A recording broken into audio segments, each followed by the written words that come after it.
This is the Randi Rhodes Show on 960 KNEW and online at 960KNEW.com. Hey there, conservative power broker. Did you ever dream of owning a president of the United States? Well, your time has come. Presenting the Romney 2012. Well, I can give you a moment between Manhattans here. What exactly does it do? Nothing that you don't tell it to do.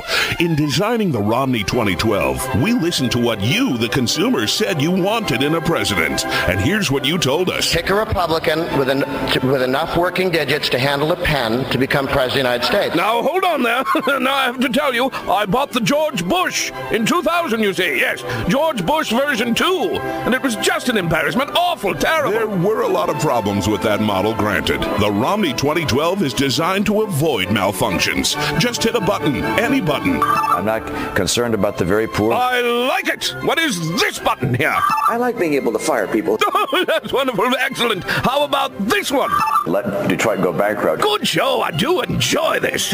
But can you turn this off when you need to? Absolutely. The Romney 2012 is fully reprogrammable. It runs on completely different modes in primaries and general elections. Yeah, it may be me. It may be me, but this seems really stiff. Well, it needs to be broken in, but it's a completely blank slate in terms of whatever foreign policy or social issues you want to apply to it. Good Lord, I'm sold. I'm just about sold. But what does this button do? No, don't push. Above the fruited plain. No.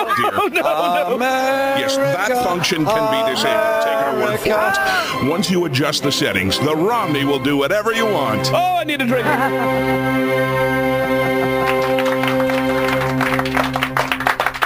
Now, you might say, well, yeah, but still, why don't you just go raise the taxes on the rich some more?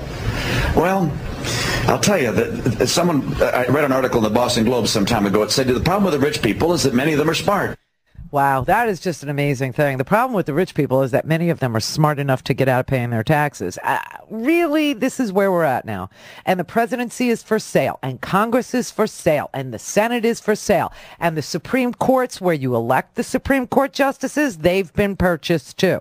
So the entire system belongs to a handful of multi-billionaires, like the 8th richest man in the world and the 4th richest man in the world and the 3rd richest man in the world. They're the ones that are going to, I don't know, create a level playing field so that we have what we think we have, a meritocracy where you work really hard and you climb up the ladder and you have a good quality of life. That bet has been canceled in the middle of the game. You can't, it's like Sheldon would know this. If you're playing craps, you can't, you can't take your bet off the table as the dice are being rolled. And that's what they're doing to us. They're literally taking their money and leaving in the middle of the game. In the middle of the game. All of a sudden, your pension is gone. All of a sudden, guess what? Your house, it's worthless. All of a sudden, you're 50 years old. You've worked at the same company for 30 years. A 20-year-old's going to take your job and do it and there's no severance pay. The whole thing is rigged. The whole thing is designed for us to work our asses off, give them every ounce of productivity we have, and then get nothing. I mean, nothing in return.